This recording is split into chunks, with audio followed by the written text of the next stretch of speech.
선생님, 저 요즘 밖에만 나가면 숨이 너무 차요. 이게 나이 탓인가요? 지난주 70세 김진열 어르신이 제게 전화를 주셨습니다. 목소리에 걱정이 가득했어요. 집에서 선풍기 틀어놓고 있어도 가슴이 답답하고 조금만 움직여도 헉헉거려요. 이런 적이 없었는데. 저는 25년간 가정의학과 의사로 일해온 박진건입니다. 매년 여름이면 김진열 어르신과 같은 고민을 가진 분들을 정말 많이 만납니다. 그런데 놀라운 건 이분들 중 절반 이상이 그냥 더위 때문이라고 생각하고 넘어가신다는 겁니다. 김진열 어르신도 처음엔 그랬어요. 나이 들어서 더위를 못 참는 거겠지 하면서 말이죠. 그런데 제가 자세히 물어보니 상황이 달랐습니다. 선풍기를 켜놓고 시원한 곳에 있어도 숨이 차고 밤에 누워서도 호흡이 가빠진다고 하시더라고요. 더 자세히 들어보니 어르신은 화장실 갈 때도 숨이 차고 심지어 텔레비전 보다가 일어설 때도 잠깐 어지럽다고 하셨어요. 부인께서도 요즘 우리 영감이 밤에 잠을 잘 못 자요. 뒤척이면서 숨소리가 거칠어졌어요 라고 걱정하고 계셨죠. 어르신 혹시 발목이나 다리가 부었던 적 있으세요? 제가 물었더니 한참을 생각하다가 그러고 보니 요즘 신발이 좀 꽉 끼는 것 같아요 라고 하시는 거예요.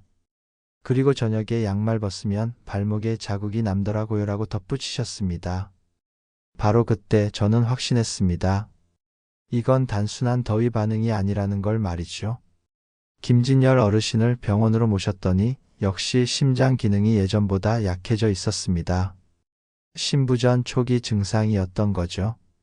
검사 결과를 보니 심장이 혈액을 제대로 펌프질하지 못해서 폐에 수분이 조금씩 쌓이고 있었어요.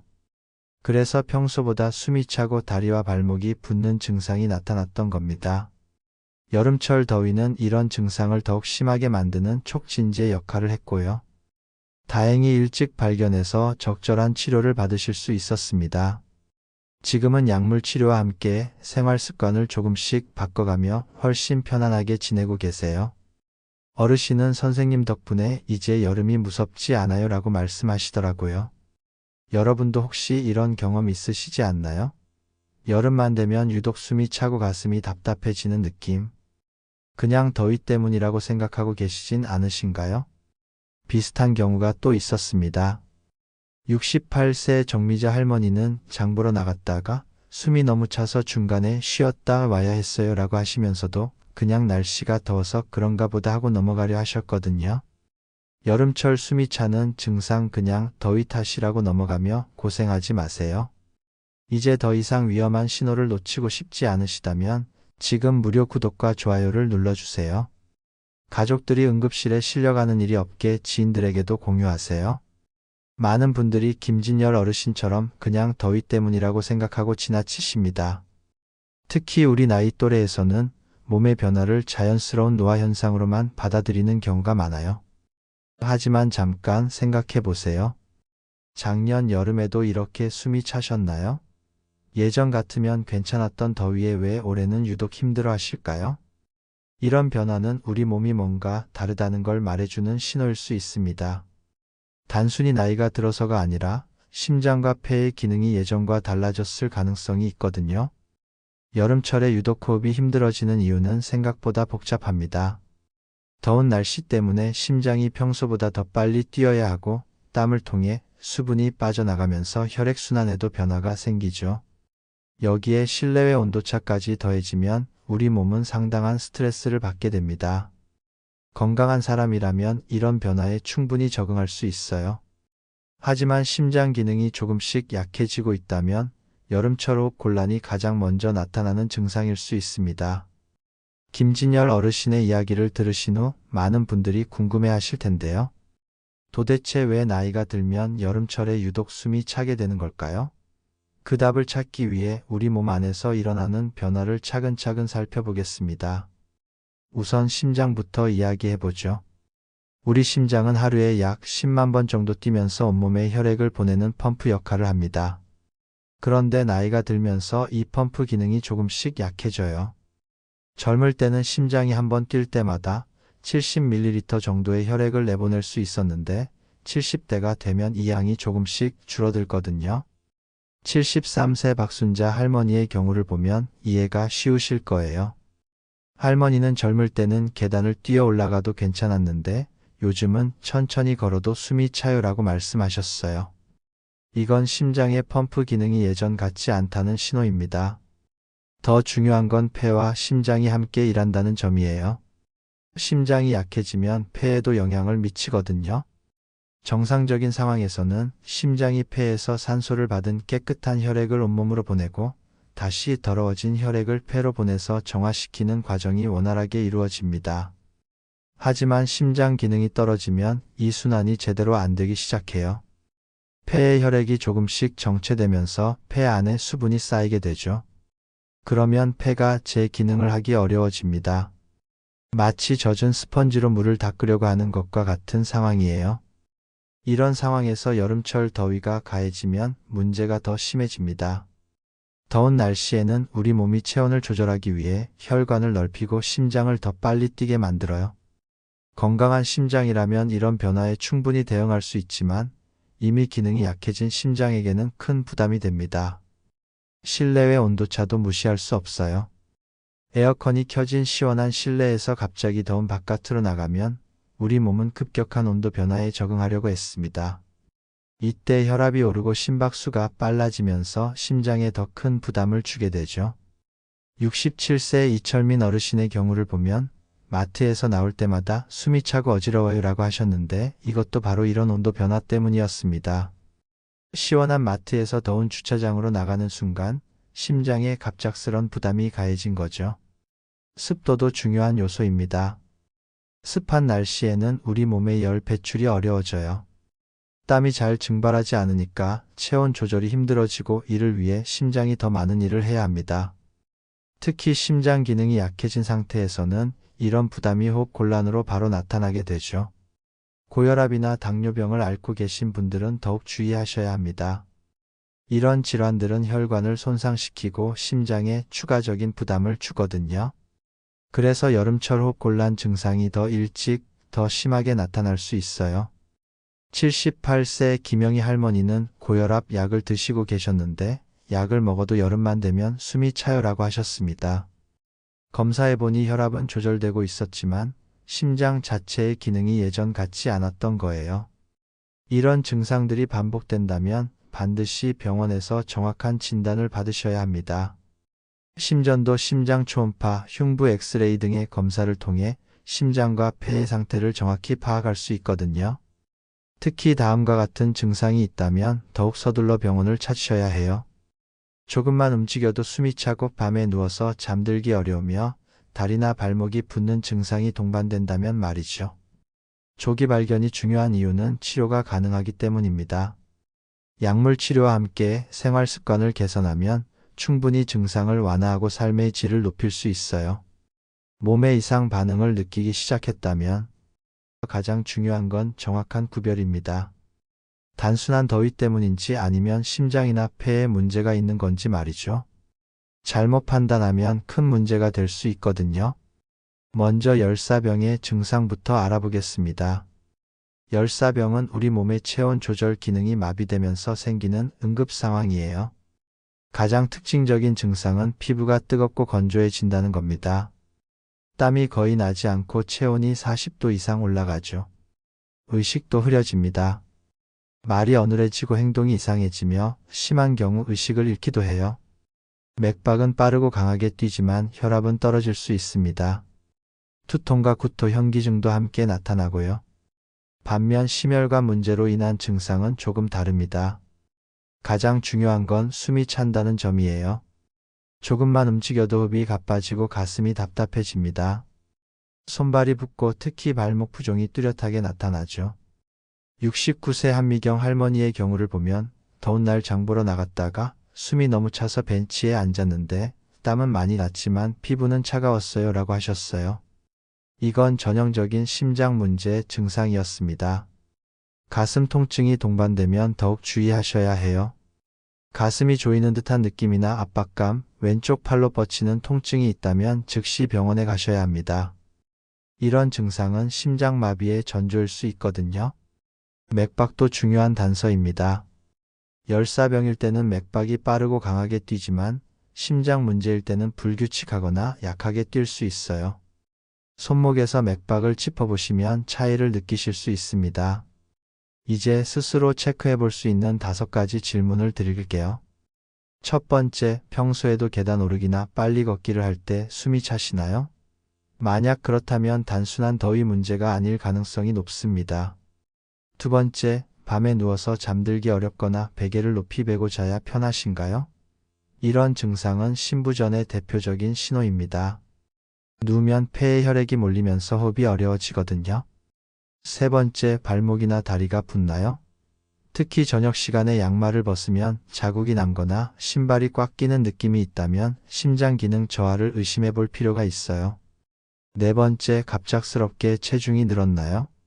며칠 사이에 2kg 이상 체중이 증가했다면 몸에 수분이 과도하게 쌓이고 있을 수 있습니다. 이것도 신부전의 증상 중 하나예요. 다섯 번째, 기침이나 가래가 지속되나요? 특히 누우면 기침이 심해지고 가래에 거품이 섞여 나온다면 폐에 수분이 쌓인 신호일 수 있어요.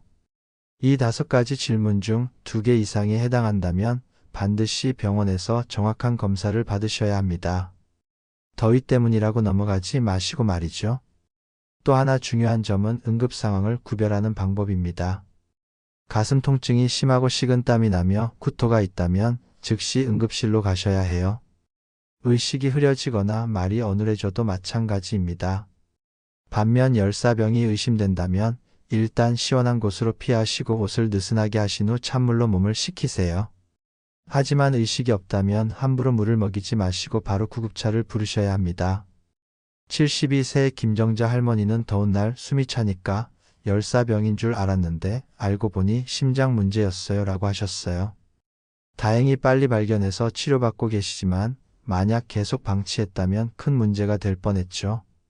기억하세요. 여름철 호흡 곤란은 단순한 더위 문제가 아닐 수 있습니다. 특히 평소에도 비슷한 증상이 있었다면 더욱 주의하셔야 해요. 선생님, 에어컨 켜면 전기세가 무서워서 참고 있는데 그러면 더 숨이 차요. 어떻게 해야 할까요? 71세 오경자 할머니가 한숨을 쉬며 말씀하셨습니다. 많은 어르신들이 비슷한 고민을 하고 계시더라고요. 저는 이런 분들께 항상 말씀드립니다. 전기세를 아끼려다가 건강을 잃으면 더 큰 손해라고요. 하지만 그렇다고 무작정 에어컨을 틀고 있으라는 건 아닙니다. 똑똑한 냉방 방법이 있거든요. 먼저 온도 설정부터 이야기해 볼게요. 많은 분들이 에어컨을 틀 때 너무 낮은 온도로 설정하세요. 25도, 26도 이렇게 말이죠. 하지만 우리 나이에는 28도 정도가 적당합니다. 온도 1도만 높여도 전기세가 약 7% 정도 절약되거든요. 73세 박철수 할아버지는 처음엔 28도가 더울 것 같았는데 선풍기랑 같이 쓰니까 훨씬 시원해요 라고 하셨어요. 맞습니다. 에어컨과 선풍기를 함께 사용하면 체감 온도가 3도 정도 낮아져요. 선풍기 위치도 중요합니다. 대부분 사람을 향해 틀어놓으시는데 이것보다는 에어컨 바람이 나오는 방향으로 틀어놓으시는 게 좋아요. 그러면 찬 공기가 방 전체에 골고루 퍼지면서 더 시원하게 느껴집니다. 습도 관리도 빼놓을 수 없어요. 온도가 같아도 습도가 10%만 낮아져도 훨씬 시원하게 느껴집니다. 에어컨을 틀 때 제습 기능을 함께 사용하시거나 젖은 빨래를 실내에 널지 않는 것만으로도 큰 차이가 나요. 67세 이순심 할머니는 습도계 하나 사서 확인해 보니까 정말 달라지더라고요. 60% 이하로 유지하니까 28도에서도 충분히 시원해요 라고 말씀하셨습니다. 에어컨 타이머 기능도 활용해 보세요. 밤에 주무실 때는 잠들기 전 2시간 정도만 틀어놓고 새벽에 1시간 정도 더 틀어지도록 설정하시면 됩니다. 우리 몸은 새벽 4시에서 6시 사이에 체온이 가장 낮아지거든요. 창문 교차환기도 효과적입니다. 이른 아침이나 해가 진 후에 마주보는 창문을 모두 열어서 10분 정도 환기시키세요. 뜨거운 공기를 밖으로 빼내고 비교적 시원한 공기를 들여오는 거죠. 이렇게 하면 에어컨 틀기 전에 실내 온도를 2, 3도 정도 낮출 수 있어요. 실내 공기 순환을 위해서는 문을 열어두시는 것도 좋습니다. 침실과 거실 사이에 문을 열어두면 에어컨 하나로도 두 공간을 시원하게 만들 수 있거든요. 다만 보안이 걱정되시면 낮 시간에만 하시고 밤에는 문을 닫고 주무셔도 됩니다. 75세 김영수 할아버지는 거실 에어컨 하나로 집 전체를 시원하게 만드는 방법을 배우니까 전기세가 반으로 줄었어요 라고 기뻐하셨어요. 방법은 간단합니다. 천장 선풍기나 서큘레이터를 복도에 설치해서 찬 공기가 다른 방으로 흘러가도록 하는 거예요. 하지만 무엇보다 중요한 건 탈수를 방지하는 겁니다. 시원한 실내에 있어도 우리 몸은 계속 수분을 잃고 있거든요. 하루에 물 7잔 정도는 드셔야 해요. 한 번에 많이 마시지 마시고 조금씩 자주 드시는 게 좋습니다. 특히 일어나자마자 물 한 잔, 식사 30분 전에 물 반 잔, 잠들기 2시간 전에 물 한 잔 이렇게 드시면 탈수를 예방할 수 있어요. 차가운 물보다는 미지근한 물이 우리 몸에 부담을 덜 줍니다. 수분 보충을 위해 과일을 드시는 것도 좋아요. 수박, 참외, 오이 같은 수분이 많은 과일들은 물과 함께 비타민과 미네랄도 공급해 주거든요. 하지만 당뇨가 있으시다면 과일 섭취량을 조절하셔야 합니다. 68세 정순자 할머니는 오이를 썰어서 물에 넣어 마시니까 물맛도 좋아지고 수분 보충도 잘 돼요 라고 하시더라고요. 이런 방법도 있습니다. 레몬이나 민트를 넣어서 향이 있는 물을 만들어 드시는 거죠. 냉방병 예방도 중요합니다.